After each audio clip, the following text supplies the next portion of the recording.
Good evening to everybody. Thank you so much for being here today. Good evening to all of those that are here in Sydney with us, to all of those that are in Australia elsewhere, and of course to all our colleagues from Spain. I would like to introduce this first conference among Spanish and Australian universities, and I would like us to give a special thanks to our Consul General, Javier Carvajosa, a special thank you to Macquarie University here, represented by Professor Tracy Rushmore, by Ms. Agnieszka Baginks, I hope I got that right, and Mr. Angel Lopez Sanchez.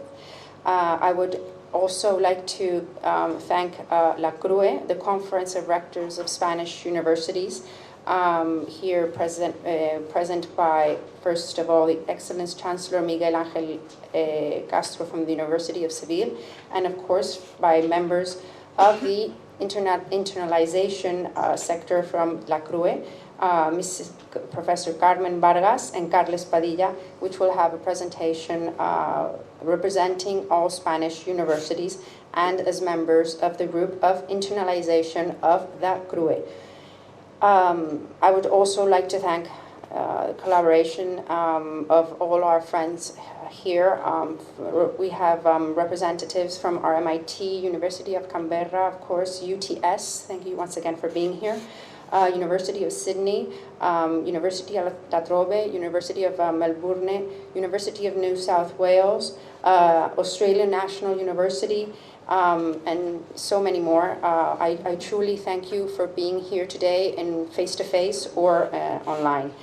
Also, from our friends from Spain, we have representatives from the CEPIE, the Internalization Service for Higher Education, which is part of the government of Spain, from the Ministry of Universities. We also have ambassadors, the Foundation of Spain and Australia, the Council Foundation of Spain and Australia, Vega Youtubero. Once again, thank you for always being here for us, for Instituto Cervantes from Sydney.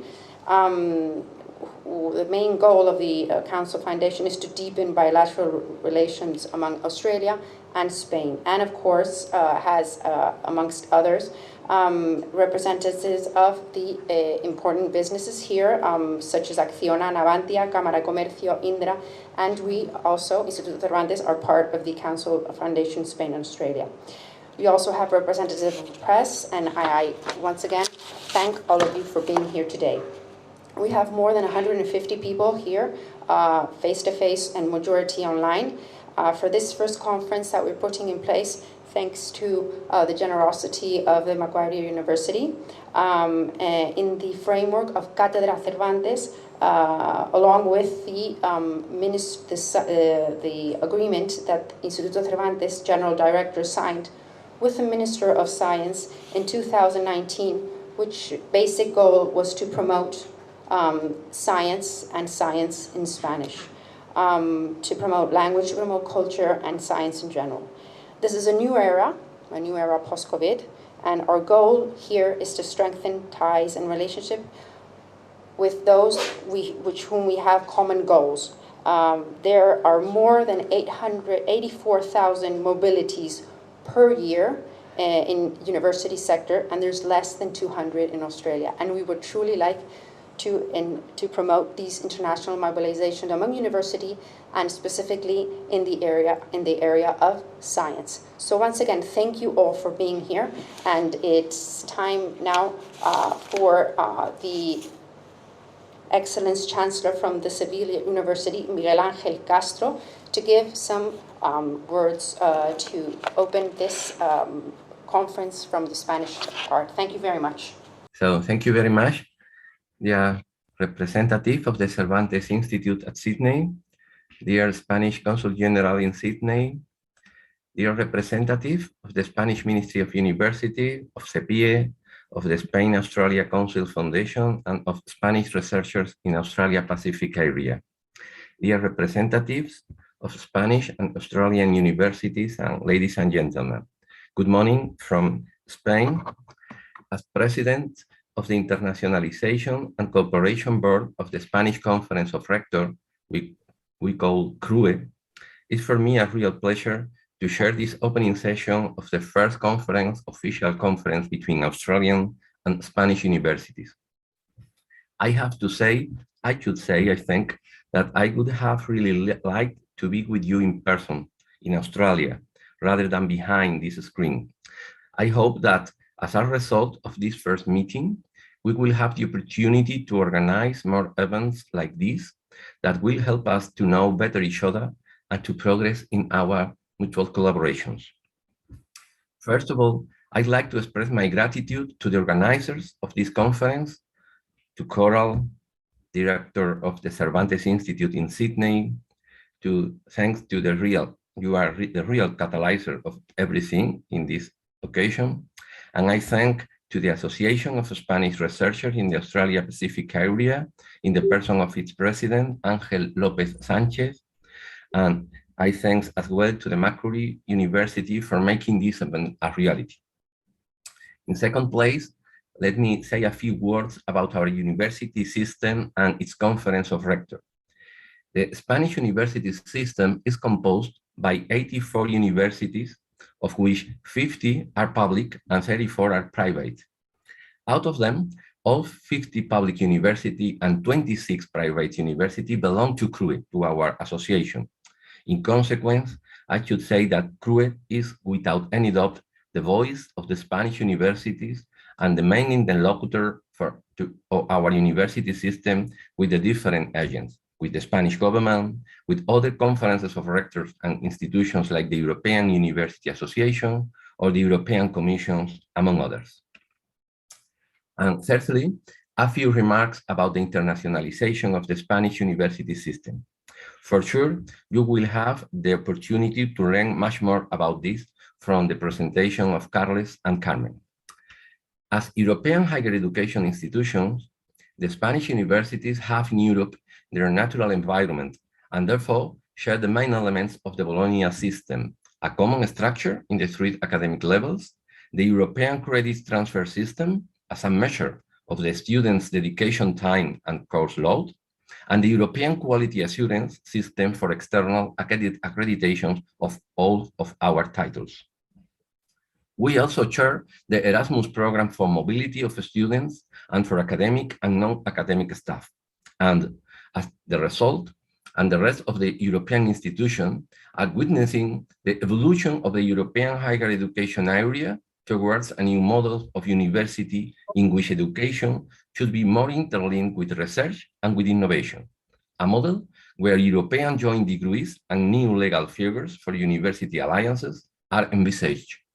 A model, finally, where the European Universities Initiative, with 41 consortia so far selected, should play now a crucial role.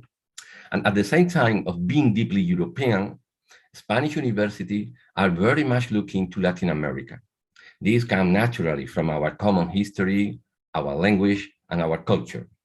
A strategic association of Ibero-American universities, like the Tordesillas group of universities, gathering universities from Brazil, Spain, and Portugal, and the AUIP, an association of more than 250 Ibero-American universities for graduate studies, that now I have the honor to chair, are playing a real role, a crucial, a central role in boosting academic and scientific collaborations at this Ibero-American level.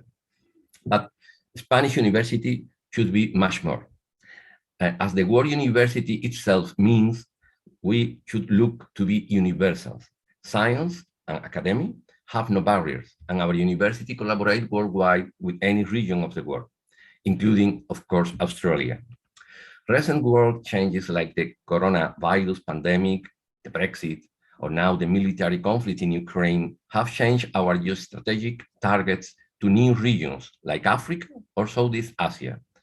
But from long time, Australia was geostrategic for the Spanish government before all these changes occurred and remain strategic now, as you will see in this presentation when my colleagues speak. Therefore, I think that we are at the right time, in the right place, more you than me, unfortunately, with the right people and with enthusiasm for promoting the collaboration between our universities. Let's take advantage of the common interest and keep on moving toward a fruitful interaction. Thank you very much for your attention.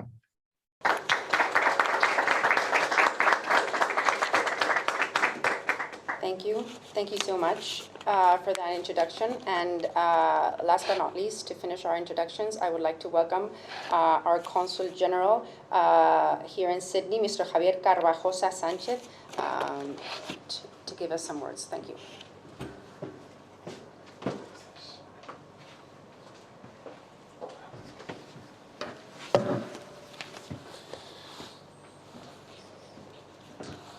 Buenos días en España. Buenas tardes aquí en Australia. First in Spanish, of course. Particularly after yesterday, Real Madrid won the 14th Euro Championship. So, more than ever, buenos días y buenas tardes para todos.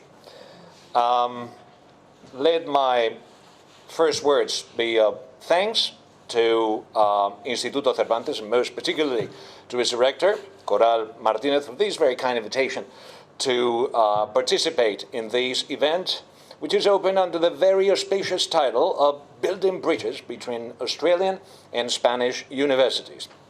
I think is an extremely promising enterprise, which I can tell you that from the very outset counts with the full endorsement of the Consulate General here in Sydney. Anything that we can do in order to promote and to help and to assist will certainly be more than welcome.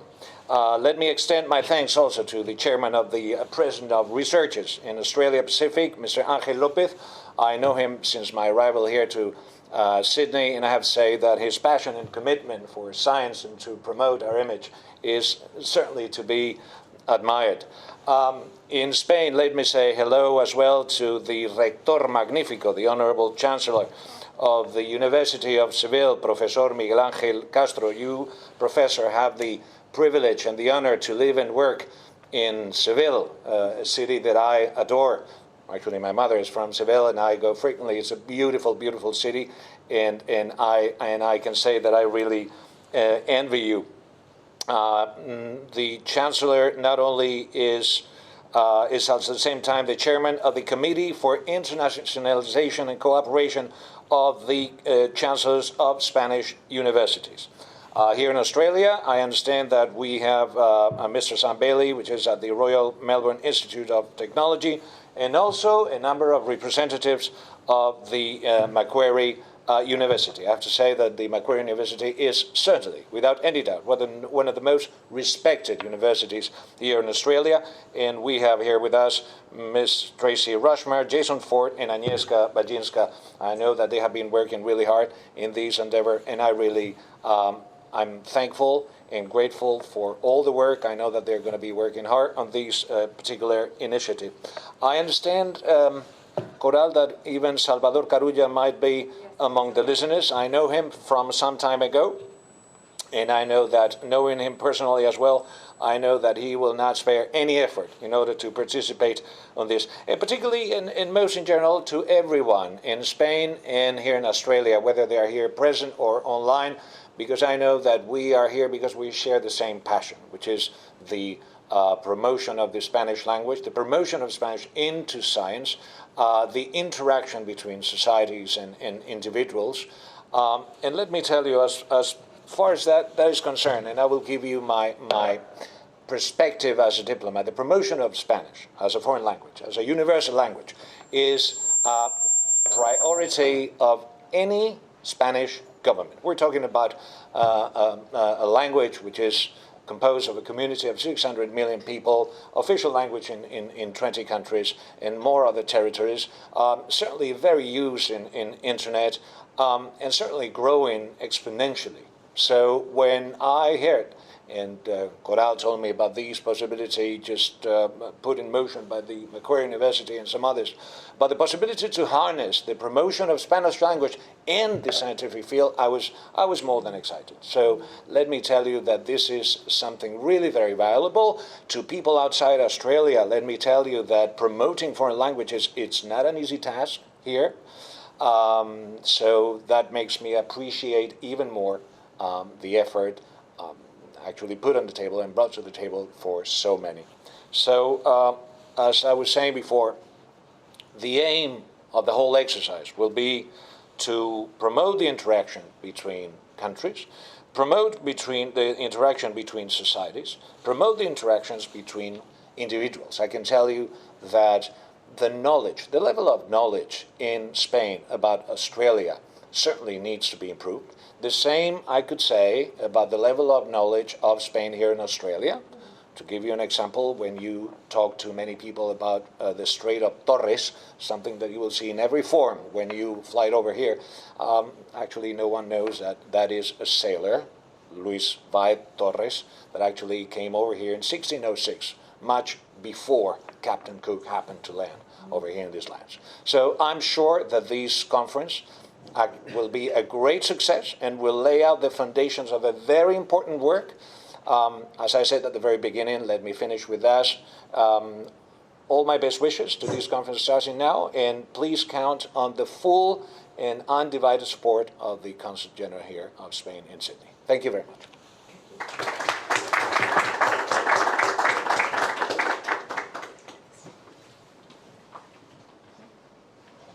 And now with further ado, I would like to introduce Professor Tracy Rushmore. She's going to be in charge of the presentation of the education system in Australia. Thank you.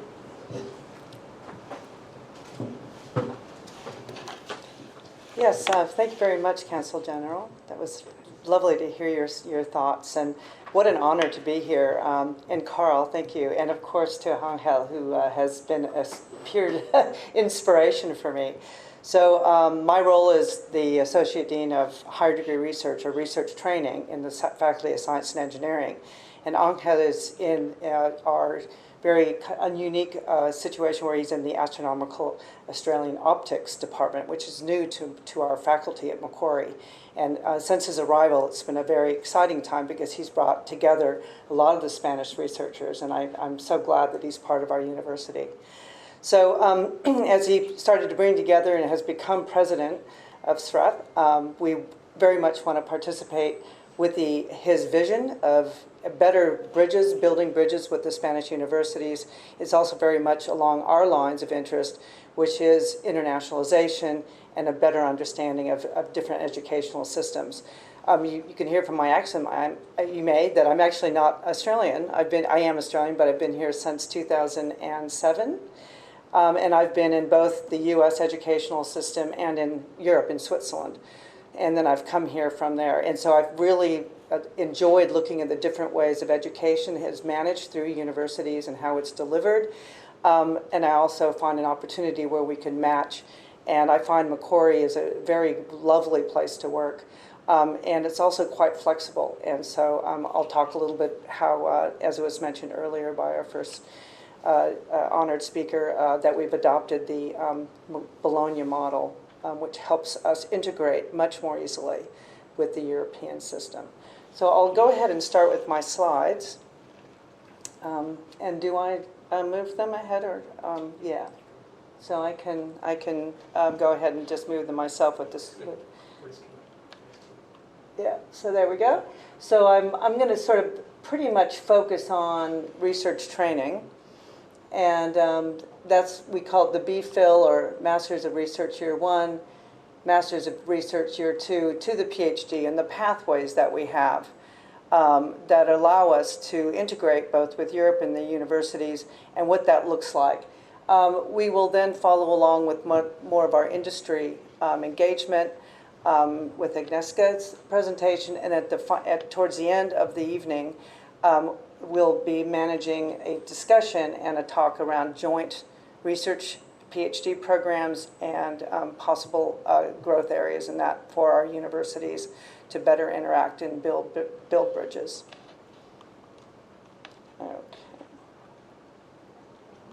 Okay.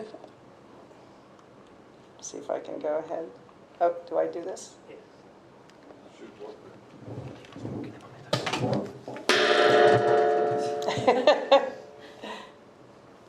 Oh, there it goes. I point out that. That's fine. I got it. And you'll have to readjust.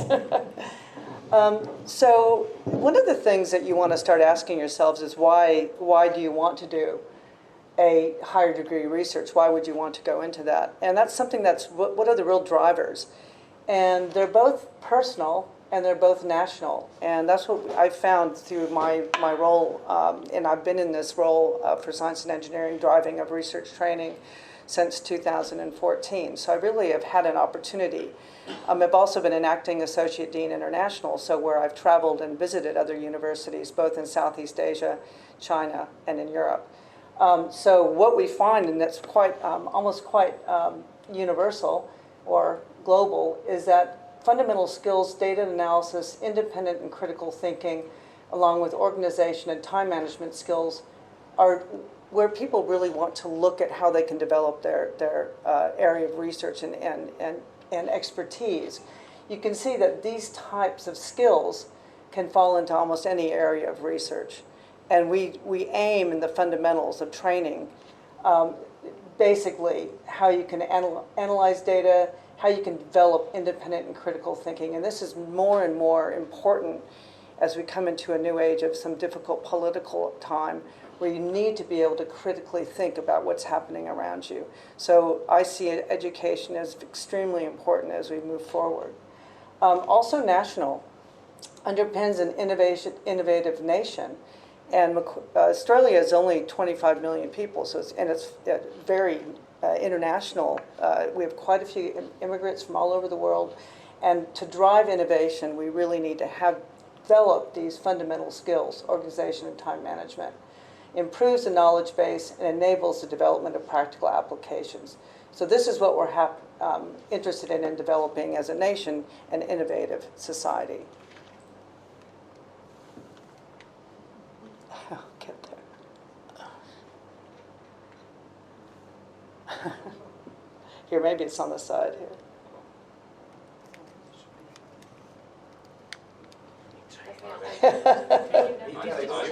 Oh, it just takes a little time. I just did it. Oh, you did it yourself. Okay.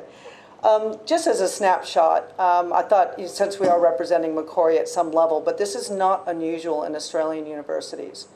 You can see here that this is a snapshot of where we are today. This is data from April 2022. Is that we have in our university, but this is not uncommon in Australian universities in general, several different faculties or schools. And here we have the business school, business faculty, the faculty of science and engineering, human and health sciences, and the faculty of arts. And you can see here in red, these are our PhD programs. And we have quite a nice split among the PhD here. Our faculty has the most that tends to be very attractive for international. So if you look over on your right, you can see that our faculty, if I think it's up here, there it is, has actually the most, one of the most international programs. So that is one thing that drives students to come to Macquarie, is that we do recruit internationally. We do drive very strong joint PhD programs internationally, and so our numbers are quite strong. We do have both first year and second year master's programs, and I'll talk about that. And you can, this has been growing quite well over the past, I guess since 2014 when I took over as associate dean. We had also, they brought me in partly because of my experience in the US, where I ran a Master's of Research program for 6 years before then. And I was able to really help translate some of that more, a different style of education, if you will, because originally a lot of Australian universities used the honor system from the UK and wasn't quite as translatable to European universities. So that was something that was introduced by the Deputy Vice Chancellor of Research, Jim Piper. And then when I took over, came into the role, we started introducing a Master's of Research program that would stand us out a bit from the other universities in Australia, but has since been adopted by quite a few of the universities. So this 2-year master program is quite translatable.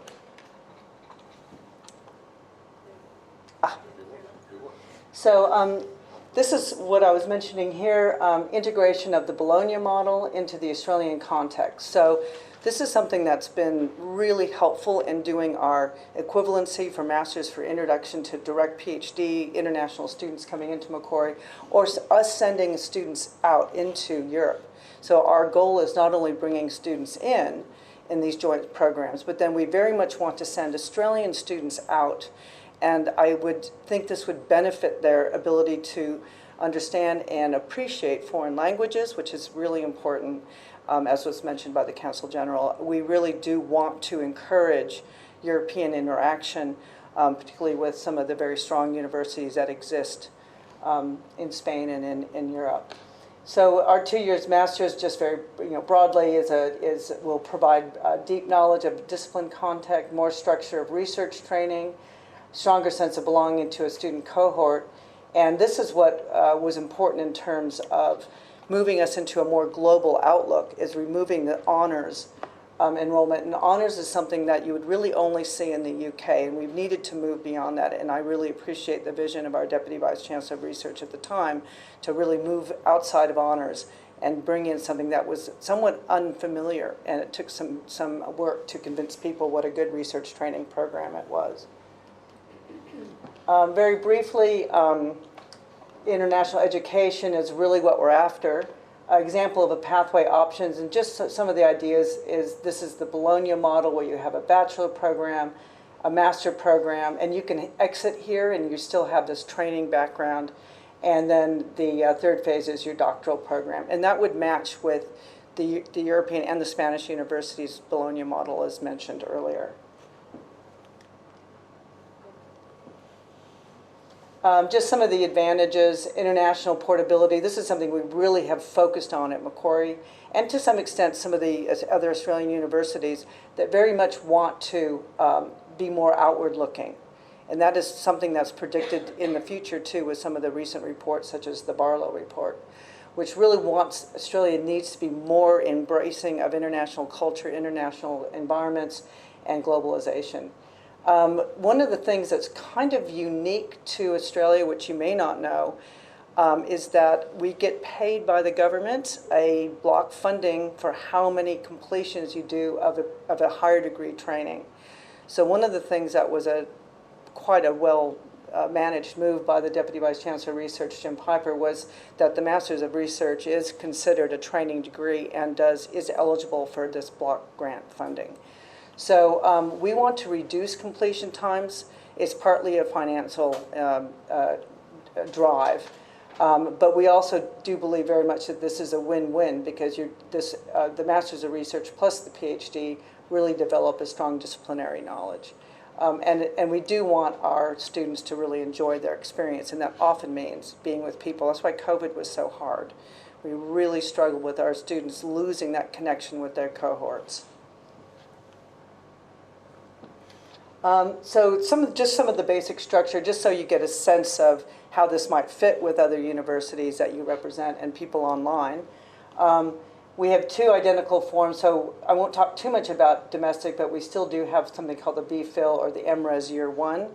And we don't have as many international students coming in for MRes Year 1, but really our Masters of Research for International is the MRes Year 2, a research degree, which then they complete, and then they can enter into the PhD, or they can go back to the workforce or back overseas if they choose to. Most of them want to stay for the 4-year degree. So that is something that we send our students out to. We're working more on exchange for MRes Year 2, and that's coming up more and more. In fact, we have a European trip set up for next month for in July for our faculty. So it's very much geared at looking outwards.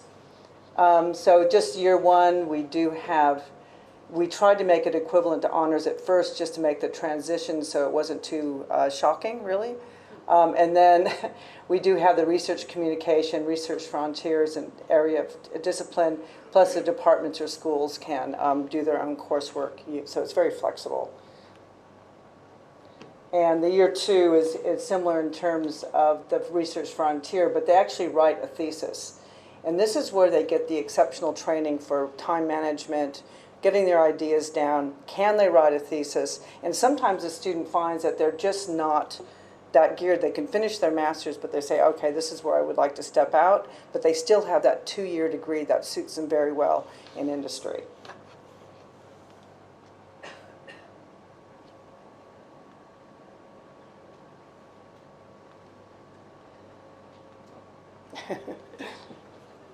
Go ahead and give it a go.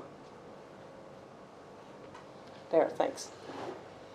So just some of the basics. We do have a minimum GPA or WAM, weighted average mean, that we would look at to get the top quality students in, but there is some disciplinary variation. And some of these credit grades are just 60% or higher. So we do look at those entry requirements to be sure students are able to do the work. And we haven't really had too many issues around that. Very few do drop out. We do have a lot of training within the university to help students and a lot of mentoring. Really proud of what we do for our higher degree research students.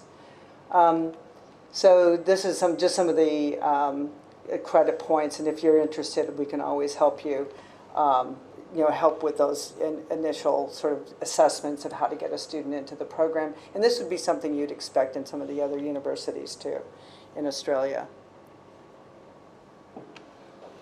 And very exciting is the exchange that we have available, developing a lot more exchanges, master's year 2 level, but also very much PhD, which we'll talk about. And we can do this in first and second year. We try to start off with the program where you already know you want to do a joint PhD, and we'll talk about this type of education, very integrated education with a European partner. And it really develops lots of synergies, and it can move into research group integration and funding. And basically, it's quite straightforward. It doesn't look straightforward, but I guess I've done it so much it looks pretty straightforward to me. But students apply online. We do some assessment, as I mentioned. We have to look at their credits and all sorts of aspects. Not all sorts, but mainly their credits and their equivalency. You definitely want to have your supervisor. So the supervisor is really important in the Masters of Science year, or Research Year 2 or PhD, where the supervisor is very engaged with the applicant. We also have a head of school, head of department that then endorses along with, this is my role here, where I have a look at all the aspects up to this point. And then it goes back into the Central Graduate Research Academy, where then a scholarship is usually part. And the co-tutel is actually associated with funding. So that's something that we have put a lot of resources into at Macquarie, quite a lot of resources. And then hopefully the applicant gets the offer. And we do have one of the largest HDR cohorts for our size. The group of 8 is a bit, of course, bigger, but we do complete a lot of students in higher, because we have made this one of our goals is research training. Just a little bit, just as I mentioned, there's research tuition issues, but we're looking into more flexibility around that. Most universities offer scholarships to help support living stipend. And then we do have the 4-year scholarships when that's sometimes to do with a coursework. Students can come over for a coursework, and then they can move into MRes Year 2 if that's a pathway that they choose. And we call it the Road to Research Scholarship Program that was introduced about 2 years ago at Macquarie. There's other examples in other universities. And then the transition from master's research into a 3-year PhD, or this is a master MPhil, master's of philosophy, which is slightly between MRes Year 2 and PhD. Again, some of the details here. And since 2018, we really have awarded a large number of scholarships, and we didn't fall off the cliff we were concerned about so much with COVID, but we really engaged, had offsite enrollments, lots of flexibility in our policies. So I'm really proud of how quickly we moved to support our research training during such a difficult time. Again, PhD support, as I was mentioning, we have lots of learning skill programs, mentors programs, and we've received very good positive student feedback, and I will be addressing some of that later, and people who have, Angel has, for example, talked to in the co-tutel program and some of the support that we give them. It's really great. So I'm just going to leave it on this last slide to transition over to Agnieszka's talk, which is research training program changes. And just one of the things that's happened with the, and I think it'll continue under the new governance that we've just voted in over the last, 8 days ago or so, is that there's an incentive, now a financial incentive, to bring students into industry internships. And that's something we thought in engaging with some of the Spanish industries also.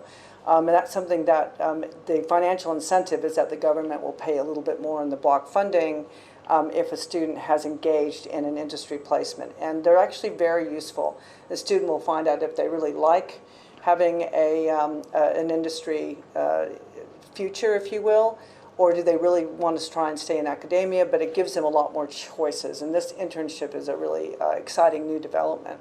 And I think I'll pass now on to Agnieszka so she can talk you through a little bit more of the details. So I guess we'll need to shift over to her slide deck. Tracy, good tag to you here. Thank you. We'll take questions later, I think.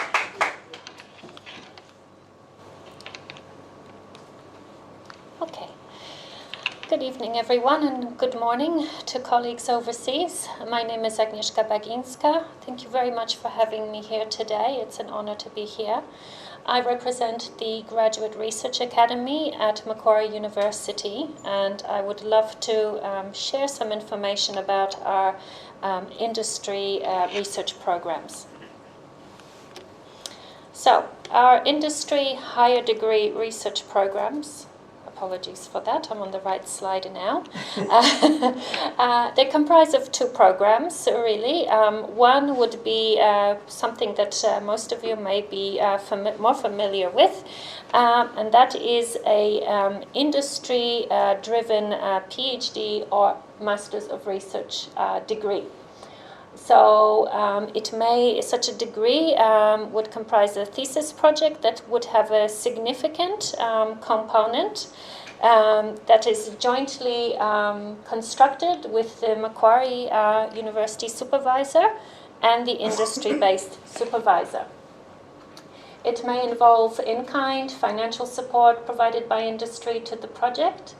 And it has the most important, I think, characteristic of it is it has a significant amount of industry placement and industry engagement throughout this program. Then, as Tracy already mentioned, we have introduced the higher degree research internships. Students that are enrolled in the Masters of Research or in the PhD are eligible to partake in this program. It can take place during a research degree that has a significant component of industry engagement already in it, or it can be a standalone internship project that occurs during the student's enrollment. And this enrollment in Australia also includes the period of time during which the student is under examination. So they have submitted their thesis and they are waiting for the examination result. Okay, so here's a little bit more information in detail about the graduate industry programs. So as you can see, as I've mentioned, the PhD and the it is a 3-year degree, and the Masters of Research, as Tracy explained, is a 2-year degree, the thesis year being the last year of that degree. And it is characterized by an industry-focused HDR project. The engagement in the degree is throughout the duration of the degree. The engagement can also start through the supervisor's connections with an industry partner, for example, and the student is then recruited into the PhD, or it might be a combination of other factors. It may also be that the student already has worked in industry before, or are even an employee of a company and are very interested to work in the research and development area, and they have a pressing research question that they would like to work on. So they're the two different types of the university-led and the industry-driven research projects. The student is always supervised collaboratively by the industry and the academic supervisor. The student spends a significant amount of time with the industry partner. It can be on-site, it can be on campus, and it can be even done remotely. So this is where also my colleague Angel will be talking about the co-tutels. We really do not have borders as an impediment to research in this case. We engage in co-tutels that have industry-led projects embedded in them, or significant industry engagement in them. The student is funded or is partly funded by an industry partner. This could be through a scholarship, so through a living stipend. If they are an employee of a company, they may do part-time work, for example, and carry out their PhD in a part-time capacity. Scholarship may include stipend and tuition fees, but it also may include project costs, maybe some bench fees, or travel costs to present at industry and academic conferences. Typically, the stipend for an industry-sponsored research student is about $30,000 per year. That's the base Australian PhD stipend rate, although it can be higher to attract top talent. We have a very flexible approach to project IP ownership, and this is usually negotiated at the time of setting up the collaboration and setting up of the PhD project for the student. I'd like to tell you a little bit more about the industry internships now. They can be hosted by a variety of organizations. Typically in the past, most of the internships have taken place in the science disciplines and in medical disciplines, but not only. We have a growing cohort in the Faculty of Arts and the Macquarie Business School as well. We have mostly engaged with for-profit organizations, but we are very open to working with not-for-profit organizations, and I will mention that again in a little while. So, what is an internship for a higher degree research student? So it's typically 3 to 6 months, effective full-time. It can be taken part-time over a longer period of time, but in terms of the amount of days, it should approximately be 3 to 6 months in length. The student will undertake research and development activities with the host organization. They must be relevant to their research area of study. It doesn't mean that they have to form part of the thesis that they are working on or have worked on. However, we do highly recommend that it is related strongly to their discipline. It is primarily a development opportunity for the candidates. It's a very enriching experience for them. It is something that is of great value also to the industry partner because they have access to top talent and to students that are highly, highly skilled as a researcher, as a PhD student. We can organize individuals to partake in a internship. So it's a one-on-one, one project, one student, or it can be a group assignment, for example, a group of students on a bigger project. It can be more of a research-based project, and we find that more typically a group project would be more like a consultancy model. It can form part of the enrollment of the student, so it can be undertaken during their degree, before they submit their thesis, and after they've received confirmation of candidature, which is like the end of the probation period in a PhD. But also, the student remains enrolled once they submit their thesis. So while they are waiting for the thesis examination result to be announced, they have typically a number of months, 3, 4, sometimes 5 months even. So this is a perfect time for the student to broaden their network, look at new opportunities.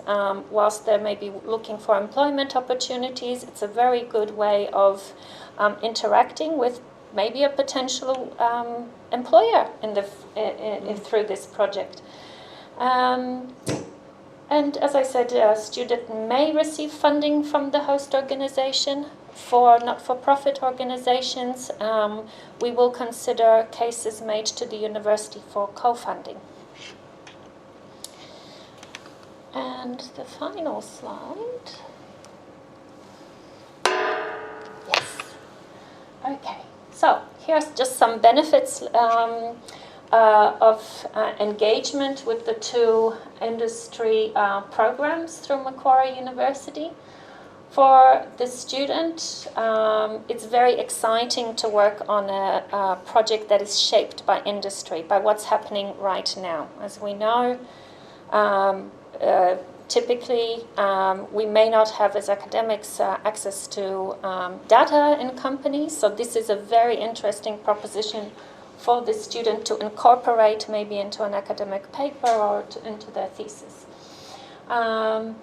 The fact that the student receives mentoring and guidance from an industry supervisor is invaluable. This really sets them up for future success in an industry-chosen employment. They also learn very good soft skills and acquire knowledge that would only be available to them through these interactions with an industry partner. And this experience definitely enhances their employability. From the academic supervisor's point of view, the benefit of a industry-embedded research degree is building strong partnerships with industry and identification of opportunities for further collaboration, increased ability to attract future funding in competitive grants or from other sources, building track record of industry engagement, of course, and supporting the candidates, both the current candidate and future, in developing their skills. Thank you. Sorry. What happened? It went back to the previous slide. Sorry. I'll just... Sorry. That's okay. My slide has gone. That's fine. For the industry partner, it's the benefits are access to the academic expertise and the facilities and networks of the university, being able to identify a future employee through this period of trial whilst working together on a project. It's very cost effective to the industry partner. The stipends are really, the PhD stipends are a really cost-effective way of attracting top talent and working with top talent. And the fact that the university has a flexible approach to IP, even though research and development activities are included in such a project. Through the industry internships, the students receive transferable skills. They build their transferable skills. Macquarie University supports the students by providing custom training for them, such as pitching to industry of their research ideas and project ideas. We also have a design thinking course, which we encourage internship students to participate in, and many others. It's very valuable, of course, to grow professional networks for the student through such an internship, just like any other internship would.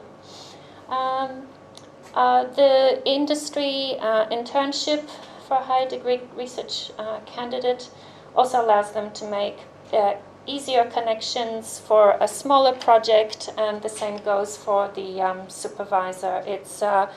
It's a good way of forming a collaborative research relationship with not as much commitment to begin with. Try before you buy. So this can lead into bigger and greater projects down the track.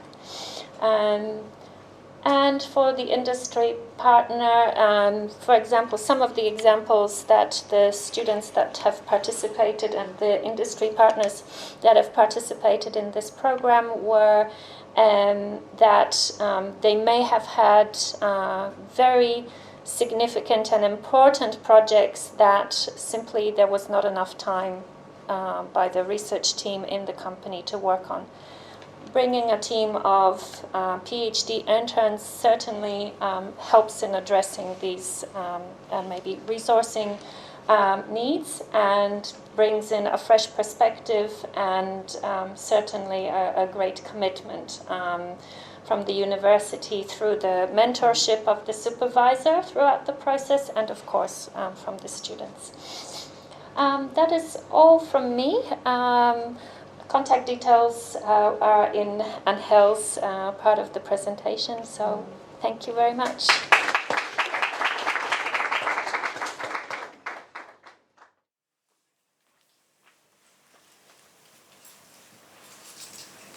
you so much. Now it's a turn for our colleagues from Spain. Vice Rector for Strategy in University of Seville, Mrs. Carmen Vargas, also Vice Rector for Internationalization and Multilingualism of the University of Valencia, Mr. Carles Padilla, in representation of the Group for Internalization and Cooperation of la CRUE, representing, of course, all Spanish universities as the Chancellor from University of Seville mentioned in the beginning. This presentation is, of course, regarding of the Spanish university system and the possibilities of collaboration. Thank you so much. Hello, Coral. Good morning. Good afternoon in Australia. Can we see our presentation on the screen, please? Oh, yes. Thank you very much. Thank you. Thank you, dear Coral, Director of the Instituto Cervantes in Sydney, and congratulations for organizing this important conference. Thank you especially for your invitation, for allowing us to show, even in a very brief way, the characteristics of the Spanish university system, and to give some proposals of collaboration with Australian universities. Many thanks to the director of SEPIE, the Spanish Service for the Internationalization of the Education, Alfonso Gentil, and to the rector of the University of Seville, Miguel Ángel Castro, president of the Internationalization and Cooperation sector of the CRUE, the Conference of Rectors of Spanish Universities, and all our colleagues of the Executive Committee, Dorothy, Sara, Sebastián, Rosa, Mabel, Reyes, Antonio, and Dani. Thanks to the Spanish Consul General, Javier Carvajosa, the President of the Spanish Researchers Association, Ángel López, the representatives of the Macquarie University, professors who has told now, Tracy and Agnieszka, and all the authorities and representatives of different Australian and Spanish universities and institutions who are present at the Instituto Cervantes in Sydney or connected online. For those who don't know us, my name is Carles Padilla, Vice Rector for Internationalization at the University of Valencia, and Carmen Vargas, Vice Rector for Institutional Relations and Internationalization of the University of Seville, will accompany me in the presentation.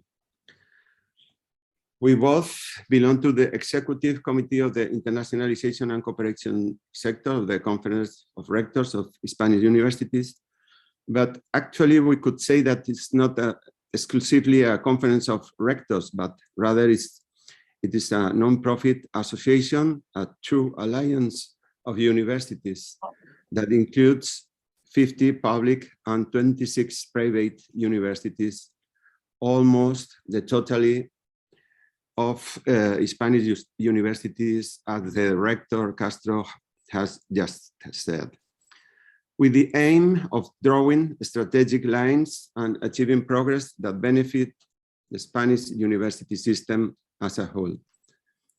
So it's a great honor for us to be the voice of all of the universities in this international conference.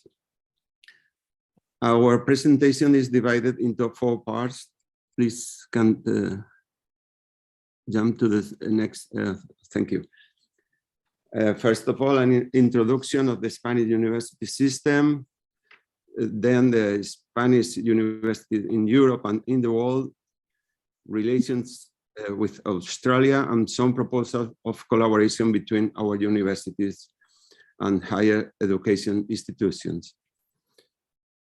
And today, in today's presentation, this work starting with Salamanca as well, since Salamanca is the oldest Spanish university with more than 800 years and one of the oldest in Europe and in the world. As you can see in this slide, the oldest universities in the world and compare them with the oldest ones in Spain.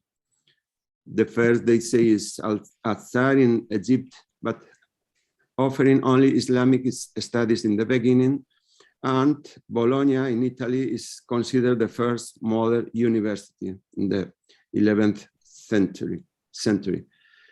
And then all others concentrated in Central and Western Europe as Oxford, Paris, Cambridge, Salamanca, as we said, Padua, Naples, Siena, Valladolid, the 10th one also in Spain. So 2 Spanish universities between the 10 first ones. Then Coimbra, Macerata, Sapienza, Perugia, etc. in Italy, and 7 Spanish universities by the end of the 15th century and the beginning of the 16th century: Barcelona, Santiago, Valencia, Alcalá, or Seville. Can we jump to the next one, please?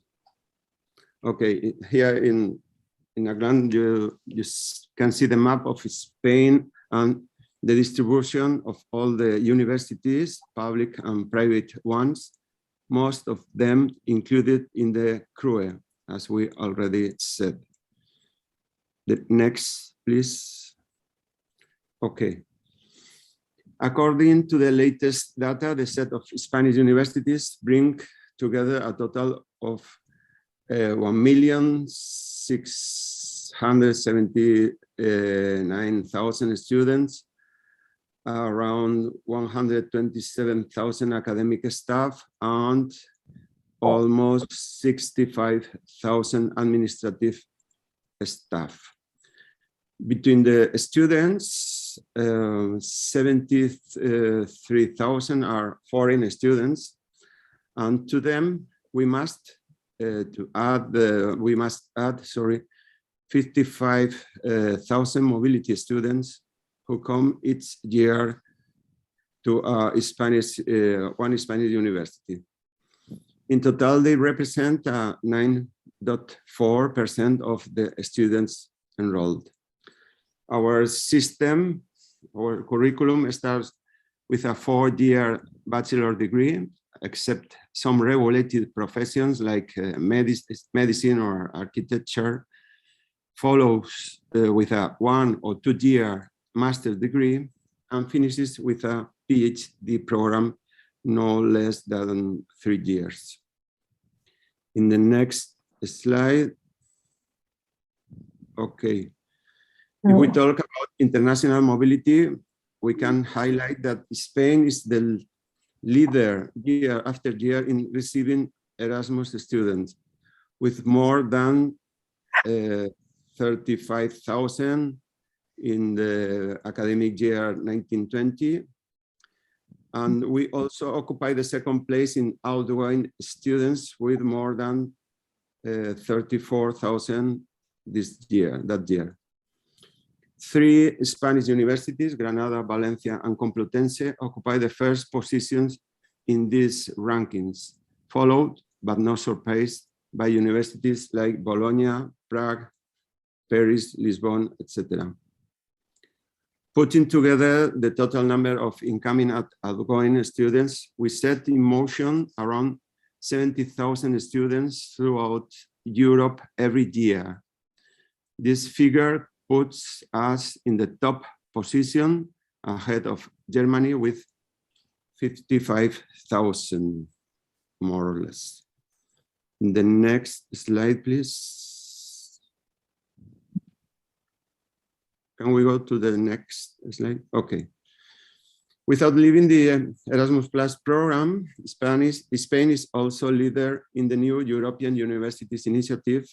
In the first call in 2019, 11 Spanish universities entered in the first 17 alliances. In the second call in 2020, another 13 universities joined the 24 new alliances approved by the European Commission.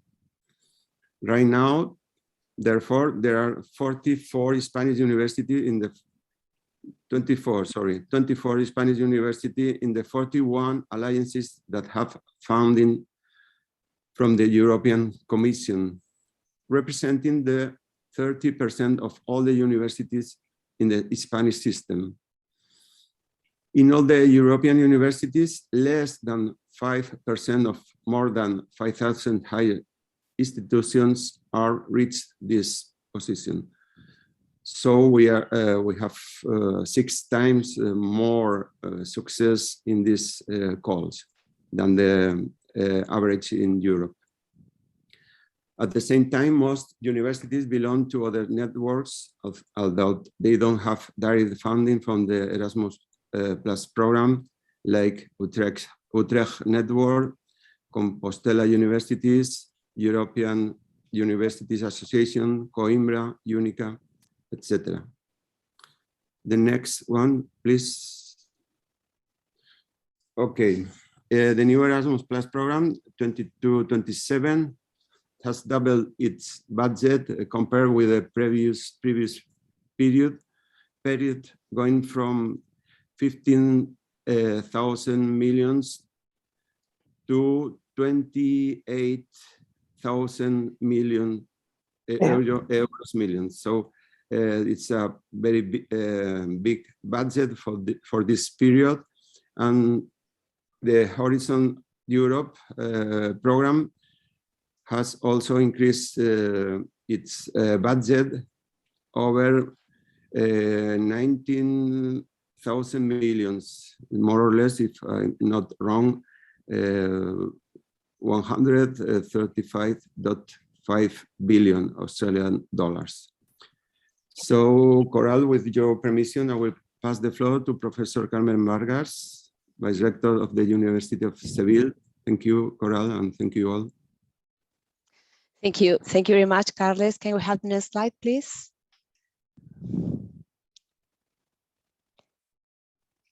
Can we pass the next slide, please?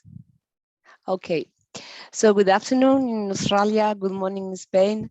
I totally endorse acknowledgement expressed by the Vice Rector of the University of Valencia.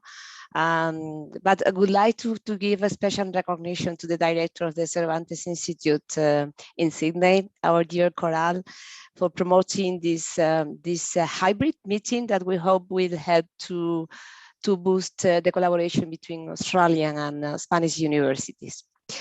We will devote this second part of the presentation to talk a little bit about the Spanish strategy for international outreach, how it is strongly connected to Australia, to show some facts and figures about the scientific collaborations between Australian and Spanish universities, and finally to try to encourage Australian universities to collaborate with Spanish universities, and of course to propose a number of possibilities regarding academic and research collaboration. But before that, a short mention, I mean, following the previous slide by Carles, to the fact that beyond Erasmus countries, the Spanish university system is strongly connected with the rest of the world, by means not only by mobility programs, but also a specific network scientific associations, university associations in the 5 continents. Unfortunately, the mobility numbers with Australia are still low, but really what we have there in the presentation is a table which is coming from CPIE, the Spanish Service for Internationalization of Education, They give us the numbers of the program of the Erasmus Plus sub-program KA107, which is financing mobility outside the Erasmus, let's say, countries. So the numbers are not really very high, but these are not the real, I think it's not the real figure, because we cannot account, we don't know how to account yet the total numbers, especially concerning mobilities of researchers. Okay, so next one, please. Moving to the strategy, together with other actors like think tanks, companies, diplomatic representations, or the Cervantes Institutes, universities, together with research centers and networks of researchers, are an essential part of the Spanish ecosystem of knowledge, research, and reflection, promoted by the Spanish government to boost the Spanish international policy, reputation, and outreach. This strategy is now set up for the period 2021-2024. And really, Australia, if we go to the next one, Australia was it's considered as a priority region within the Asia-Pacific region of the strategy, but Australia was strategic long before. Since 2014, it's a priority country with Spain, within the Spain foreign policy. And some of the reasons for that rely on economic interest, of course, with more than 100 Spanish companies consolidated, present in Australia. And within this context, universities of both sides of the sea have a pivotal role to play. And really, we are very much looking to it. But really, if we go to the next one, we are not starting from scratch. Obviously, since it's a long-term strategy, there is a strong baseline of collaboration and institutional support. For instance, with the Spain-Australia Council Foundation, which is promoted and supported by the Ministry of Foreign Affairs and Cooperation. And of course, there are other crucial players, especially for us, for the Spanish universities, like the Association of Spanish Researchers in Australia Pacific, which promotes and supports networking between Australia and Spanish research institutes and universities. And of course, the Cervantes Institute as an example of what is doing today in this conference. And for sure, helped by the activity of all these stakeholders and actors. If we go to next one, there is a lot of scientific collaboration among our universities. As you can see in these figures that we just took recently from the Web of Science, and which are illustrating the number of publications by the main Australian and Spanish universities involved in joint research. Going to next one, you will see that joint research is concentrated mainly in natural sciences, which accounts for almost 43% of the publications, followed by medical and health sciences with around 40%, engineering and technology with 9%, social sciences with about 6%, agricultural sciences with 3%, and humanities with so far modest 0.5%. But anyway, there is a lot of ongoing collaboration and scientifically speaking. In the next one, you will see some information about how Australia is seeing Spain. And really, when we were preparing this presentation, we were very glad to learn that the general perception by Australia about Spain was good, including the Spanish universities. So you see in this slide on the right part, this comes from a recent survey that the International Promotion Subgroup of the CRUE Internationalization and Cooperation Board implemented with the participation of worldwide Spanish diplomatic representations like consulates, cultural attaches, Cervantes institutes, and chambers of commerce. You see, it's true that part of this positive perception is because Spain is a very attractive country for tourism. But it's also true that the answers about the Spanish university system were positive. But on the contrary, it was also evident that the Spanish universities are not very well known in Australia yet, and that there are some bureaucratic and calendar barriers that hamper the movement of students between the two systems. But to help to know a little bit more about our system, in the next slide, please, we present 6 reasons taken from the CPIE web portal for students to enroll in Spanish universities and for researchers to collaborate with Spanish universities. First, the international reputation, both academically and scientifically speaking, especially when it comes to the rankings by subjects, which are to us more relevant when searching for a university to study or to do research.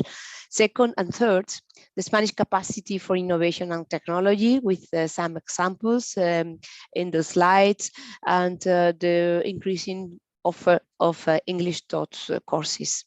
Fourth and fifth, the attractiveness of Spain because of the quality of life, including an extraordinarily good public health system and cultural assets. And last but not least, the Spanish language, a language which you will see in the next slide, please, that is the second in the world in number of native speakers, and which is taught in a considerable number of Australian universities, as you see in the right part of the presentation. According to the last report of the Cervantes Institute, Australia is the 22nd country in the world in Spanish learning students, being English the third one. And this is really a potential that should be considered and exploited, academically speaking, as much as possible. Okay, so in the next one, and hoping to having been able to present the summary of the ongoing collaboration, we hope that this presentation is in microbiology terms, is a growth culture in which to multiply our scientific and academic collaborations. And just to break the ice, here we show some ideas from the basics, which is the developing of framework agreements between our universities to specific collaborations, from mobility to joint academic offer, collaborations around our languages, and of course, joint research. In this sense, we have something equivalent to the graduate research industry program explained by Agnieszka, which are the industrial doctorates. It's a doctorate which is performed within an industry and is co-supervised by the university and the industry, and is focused on a research interest of the industry, is industry driven. And of course, for this, we need a contribution for all of these. That is only ideas for starting. We need a contribution, not only the universities, but also other actors in the ecosystem. Some of them are fortunately in this forum present, either online or face-to-face. So this is everything from our side. We are looking forward to hearing your interests and proposals for a solid and sustainable collaboration between our universities. Thank you very much.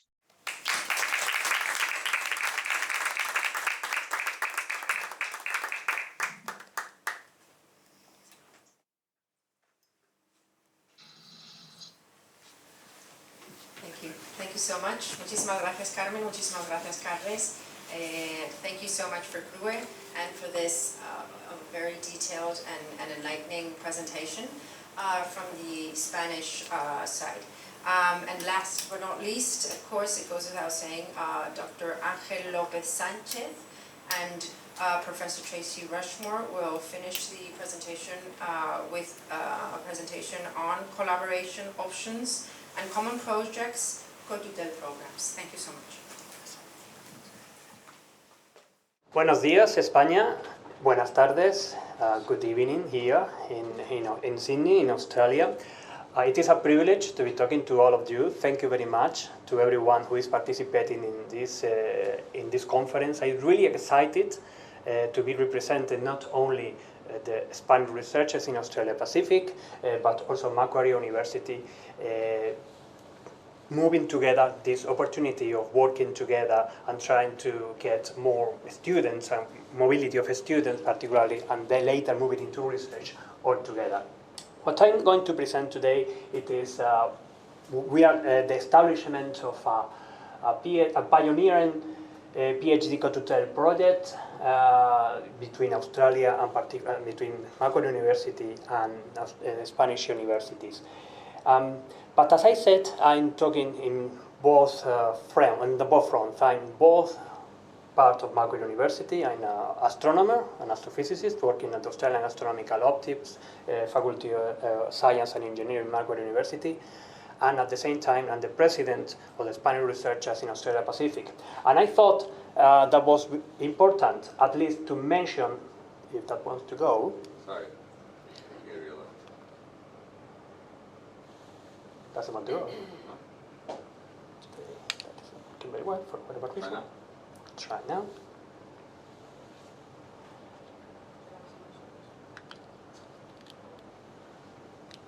Well, just move to the next.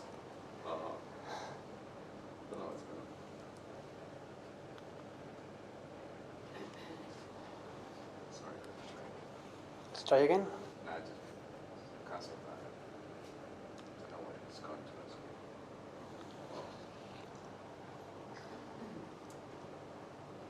As I was not nervous, of course, now that is helping much more. Just joking.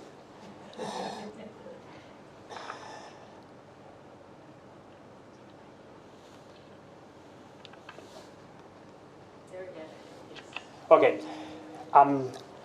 I wanted to use the opportunity at least to briefly mentioning what is SRAP, what is the Spanish Researchers in Australia Pacific, which is now it is running quickly the other way around, which is a not-profit organization that we created here in Australia without any political affiliations, that is created by and for researchers and science workers in all branches of science, culture, and art. We right now have around 200 members, not only in Australia, also in New Zealand, Fiji, and Vanuatu. That is why it is Australia Pacific. And although the majority of our members are here in Australia, and we have several objectives: promoting and facilitating the collaboration and networking of Spanish researchers in Australia Pacific, disseminating their research and assisting them to develop the professional career here in Australia Pacific, advising Australian Pacific universities, research centers about the Spanish academic system, promoting the academic, industrial, and cultural interchange with Spain, and participating in the Spanish researcher system as part of RAISEX, the network of the Association of Spanish Researchers Working Abroad, helping to improve the conditions of the Spanish researchers, the research, and to obtain the social recognition that they deserve. And I will say these 4 objectives we are trying to fulfill today, and with this kind of collaborations, networking with more collaboration between the different members, disseminating their research, putting in contact Australian and Spanish universities and research centers, promoting the Spanish research system. So I'm very proud of that. On the other hand, I'm also representing Macquarie University, and both Tracy and Jessica, they have been already mentioning many things about our university. But let me give you a couple of extra things.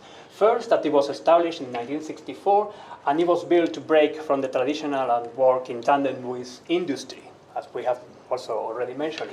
Strive for the extraordinary by challenging convention of exploration different views.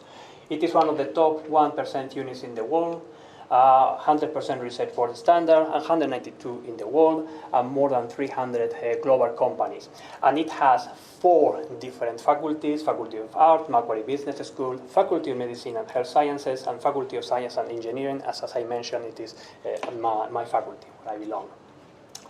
Also, it has been established that it is many of the areas are well above world standard, particularly in physical science, environmental science, agricultural and biological sciences, and many other about world standard, and many in the world standard. So it is actually a great place in Australia to work and to collaborate. And Tracy has been already mentioning the quality programs that we are offering at Macquarie University, from the research training pathway and the higher degree research with a Master of Philosophy into a Doctor of Philosophy. That is where you can get a co-tutel and joint PhD opportunities, which is what I'm going to focus in this presentation. So what is a co-tutel PhD? A co-tutel PhD program, it is when a candidate is jointly enrolled at 2 different universities. The candidate is jointly supervised by staff at both institutions. Let's say 1 year in Australia, Macquarie University, for example, and another one in Spain. Each university makes its own decisions about admissions, award of scholarship, progress, approval of the student, including any other coursework. There is no removal of authority from each party. And the student spends approximately half of the time in each of the university, usually typically a minimum of 2 years, have to be a minimum of 2 years enrollment together, and at least 12 months in each one of the universities. At the conclusion of the research, a single thesis, only one, is prepared and submitted for independent examination by both universities.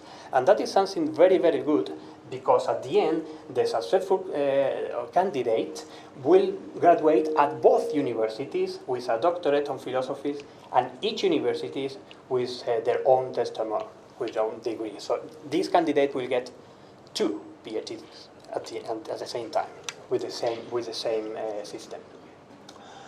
Co-tutel PhD, that is in a summary, joint enrollment at 2 universities. Here at Macquarie, we have already completed 405 co-tutel joint PhD to date. Right now, we have enrolled 138 co-tutel joint PhD programs. Partnered universities in more than 30 countries, led by Europe and China. Science and engineering have most of the candidates. They are driven by science, and by the way, let me say this, it was really great as an astronomer to see that the first collaboration between Australia and Spain was in astronomy and astrophysics. And co-tutel joint PhD supervision program as part of the Strategic Research Framework 2015-2024. So Macquarie have been participating in this program since 1999, in these co-tutel programs. Why do we do that? Why do we do these co-tutels? Well, the main aim at the end of all, it is establishing deep and continued relationship with international research universities. Because in the moment that you have a student that have been shared between 2 different universities, and the PhD supervisors are working together, that will drive naturally more research, new collaborations, new projects, new possibilities of funding. It is advantage absolutely for everyone. And that is what is trying to also to summarize. I'm not going to read all of this, a lot of information. You can get the slide, and you can get this information also from Macquarie University and from other places, because it is just really good for all the involved parties. How can we proceed to go and do this co-tutel procedure? Well, what is needed, it is first a research program that is prepared jointly by supervisors at Macquarie University and an international co-tutel partner university. That program has to be ready. You also need a potential PhD student candidate that meets the Macquarie University direct entry to PhD. And that is important. The English proficiency requirement also have to be met in that point, with a minimum of 24 months of joint enrollment period at the time of enrollment. Third point is the potential candidate and university supervisor discuss to decide if a co-tutel PhD program is possible, And if that can happen, then we go to Macquarie University HDR supervisor that might discuss with the Macquarie Graduate Research Academy, Jessica here, and the Faculty Associate Dean, Tracy here, HDR, and the program project outline and timeline. The proposal, the co-tutel proposal have to be mainly prepared by the supervisor at Macquarie University and have several steps, including the candidate details, if it is inbound or outbound, meaning that if it is coming from Australia or coming from overseas, the partner university name, the expected date for commencement and completion, the joint enrollment period, what is the time that is going to be on campus here on Macquarie, and the time at the partner university, of course, the research project details, partner university's supervisory details, scholarship and financial details, declaration, information of your saving, ethical, and so on. I'm not going to go again into the details of how or the procedure on to coming into the final agreement, but it has to be conducted in some way, one apart as the supervisor and the other the candidate, and then liaising with the Graduate Research Academy, and that period that is in gray here in these boxes, that is what usually takes a bit more longer in order that everything is ready and all the agreements are fulfilled. And when finally that happens, then the candidate will receive a full offer. So funding co-tutel programs, Macquarie University Research Excellence Scholarships is similar to that, tied to the Strategic Research Framework. So the candidate will get up to 2,500 Australian dollars for one economic return fare for traveling from the partner university to campus. Macquarie University also pays the tuition fees for 3 years. The stipend payable while on Macquarie campus. These scholarship allocations are awarded outside competitive scholarship rounds to successful candidates, meaning that in the moment that we have this agreement, we can go into the system. We don't need to go and prepare another application, international, very competitive application for trying to get the PhD. No, it automatically goes into there. Also, and that is a good point, top-up scholarship might be available. For example, here we at the AAO, Doctor in Astronomical Optics, we offer a top-up scholarship, meaning that we are paying a bit extra to the student, to the candidate, in order that this person can complete the PhD. Industries can also do that. And the partner university funding components, that will depend, of course, of the university where they're going. This could be just a scholarship, award, payments, and assistant researchers, funding for a research lab, and etc. There are many different options. So now the important part, I will say, which is the program that we are actually presenting, the three of us as pioneer in Australia for joining forces between Macquarie University with other universities in Spain, in order that we can offer this program directly. How can we do that? Well, first we need to identify HDR, high degree research, programs between Macquarie University and a Spanish co-tutel partner university. Right now, agreements have been signed only with 4 Spanish universities, between Macquarie University and Universidad Complutense de Madrid, Pompeu Fabra University of Barcelona, Universidad Autónoma de Madrid, and Universidad de Navarra. But there are options of signing co-tutel agreements and memorandum of understanding between Macquarie University and other Spanish universities, many of you that are listening to us right now at the moment, and we can get this agreement encompassing all disciplines at both universities, or we can just focus in a particular discipline. So that is also possible to do. So even though you are not in these 4, we are very open to get and sign many more of these agreements. As many research areas work closely with industry, and that is another important point, we can also work about co-tutel involving a project driven or led by industry partners. So that is important. An agreement can be also set up for reflection this partnership as part of the co-tutel. The second point will be starting the co-tutel procedure, as I explained just a moment ago. Macquarie University Research Excellence Scholarships, that is what it will be providing directly to the candidate. This is CRUE satisfies in the English requirement, the IELTS, 6.5. Macquarie University will pay the stipend while it is the student is on Macquarie campus, typically 14 to 18 months. The tuition fees and Macquarie for the 3 years of the PhD, and the return economic flights from between Australia and Spain, Spain, Australia. Partner University in Spain is expected that is providing a similar scholarships, the stipend while on the Spanish universities, that will be the other half of the time, the tuition fees for the duration of the PhD. And on top of that, SRAP, with collaboration with the Instituto Cervantes and hopefully also with other governmental agencies, we will seek the funds for getting and helping the student that usually have to pay by himself or herself, by themselves, the Australian visa and Australian medical insurance. That will be an estimate value of around 2,000 Australian dollars.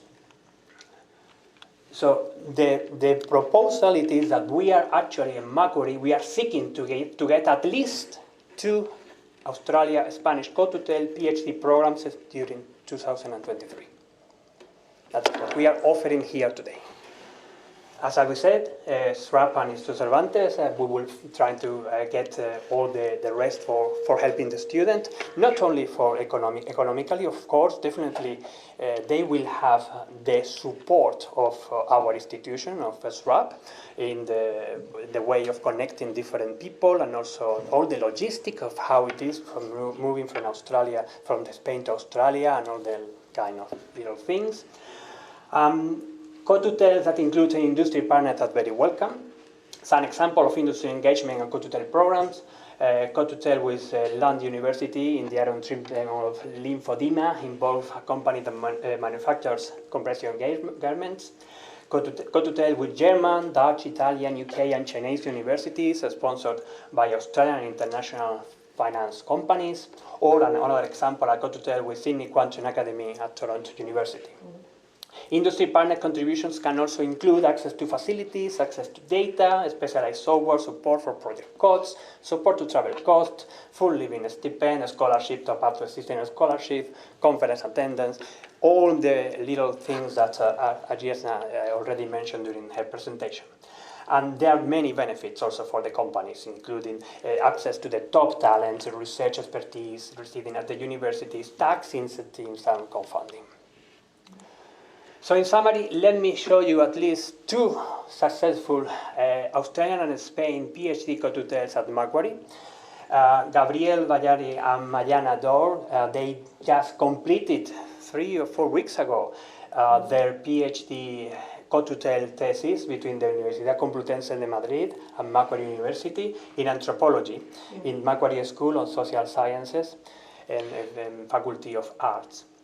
I was able to talk to them just last week for almost more than an hour, and they could only say good words about this agreement, and particularly the people at Macquarie University, all the facilities that they have, all the help that they could get, and the environment, and so on. So I think that probably they are also online, so if you want to ask them, they will be online. But I also couldn't help myself and include my co-tutel PhD student here on the room, Pablo Corcho Caballero, who is actually finishing his co-tutel PhD thesis. It will be done in February next year, but anyway. And here you see him with me working in the Anglo-Australian telescope in the Cascade, the largest optical telescope in Australia, in a visit that we had just last month. He can also provide his input about how things are going, hopefully good. And I will finish here, so thank you very much to everyone for this, and we are really open, and we want this to happen. Here are the contact details for the 3 of us, and something else that I don't want to forget, it is that I really want that, and now I'm talking as a SRAP again, as a SRAP president, and I really want that this is the first approach. I mean, the first kind of the pioneering work that we are doing, the pioneering program, and that many other Australian universities can join to this program, and we can achieve something like that for increasing the mobility of first students, but also researchers, and increasing the number of projects in all different areas of knowledge. Thank you very much.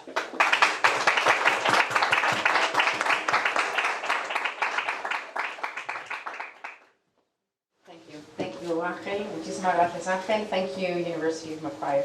It goes without saying that this has been the first endeavor that we have put in place, and I'm quite positive it will not be the last. I would also like to suggest also possible, living examples, we said, of people that have already gone through this, but sometimes maybe not as backed up as from a university as we would like, and that's what we would like to try to put in place to help Instituto Cervantes as a non-profit here in Australia, and also Instituto Cervantes in general as one of our main goals to promote science and science in Spanish, and in general, of course, to build these, metaphorically speaking, bridges among universities in Australia and in Spain. I would also like to appreciate the presence of other representatives of universities here from Australia, and would also like to tag along with, as a suggestion of my colleagues, friends from the Macquarie University, to say that this will not be the last conference, and we would truly like to put in place, along with you and Spanish universities, that will be able to resume all these requirements to put in place further activities. We also have here representative from other university, for instance, the UTS, my friend David Ortega. If I may, if you can speak about your the example that you put in place.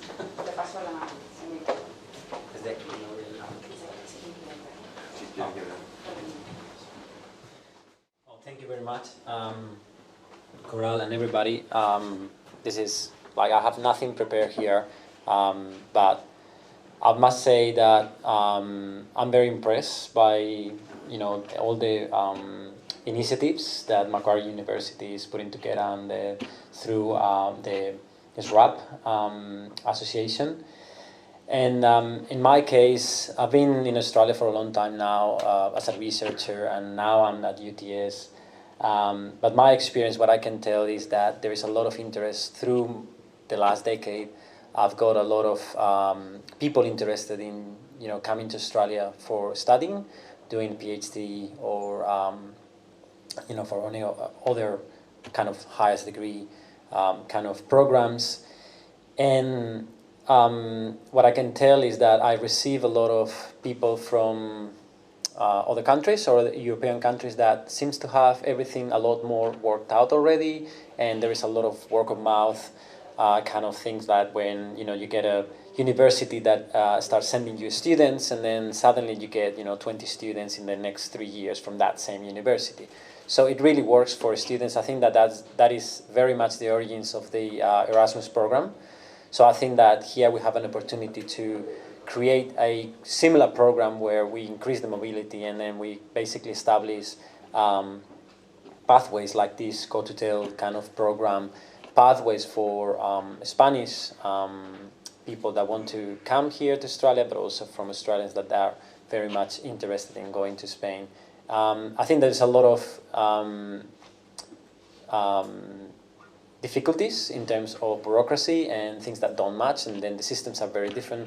Macquarie is already pioneering this Bologna kind of master's integrated through the undergraduation, but I think that's happening in most universities these days, which I think is a great advantage. And I just wanted to say that I got a lot of frustration from many people in Spain that trying to come here and then not finding an umbrella to rely on and something to say, okay, so this is a pathway, I can find it in this webpage and this university, or contact this person. So this pretty much everybody's by themselves, and then some of them actually are able to find their way and come here, but many others won't. So I think that establishing that from a kind of centralized process. Back again. That would be fantastic. So I'd like to congratulate you on this program and how this initiative, and hopefully I can convince my colleagues at UTS to do something similar and join you in that initiatives. Thank you very much, and thank you.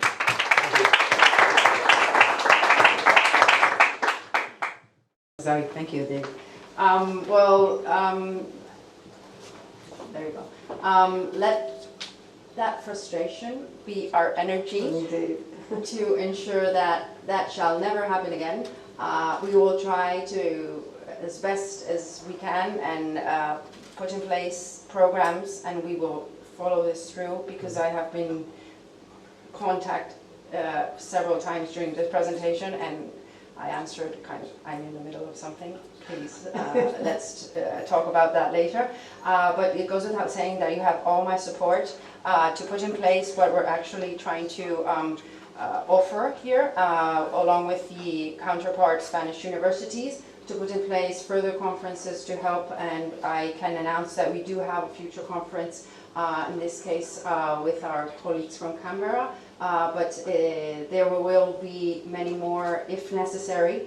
As I said before, you have all our support to put in place the necessary agreements so that this frustration shall never happen again, at least as we're convinced that this is the way to go. Thank you so much for being here.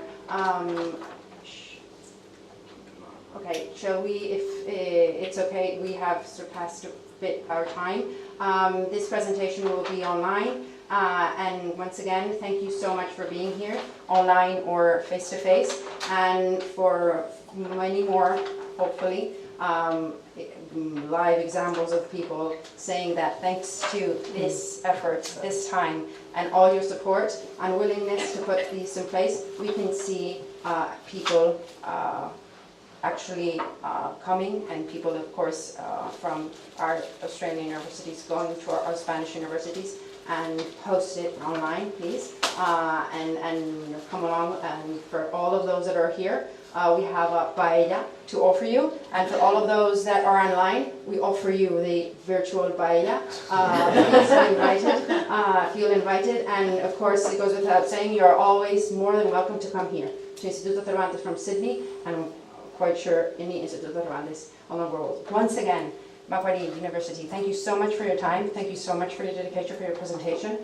CRUE, Carmen Vargas Carles Padilla, and el rector de la Universidad de Sevilla, University of Seville, and Counselor General, and all the people that are here today, online or face-to-face. Once again, thank you for your time and your efforts. I'm sure we can see actual bridges being built here in Australia towards Spain, and from Spain to Australia. Thank you very much.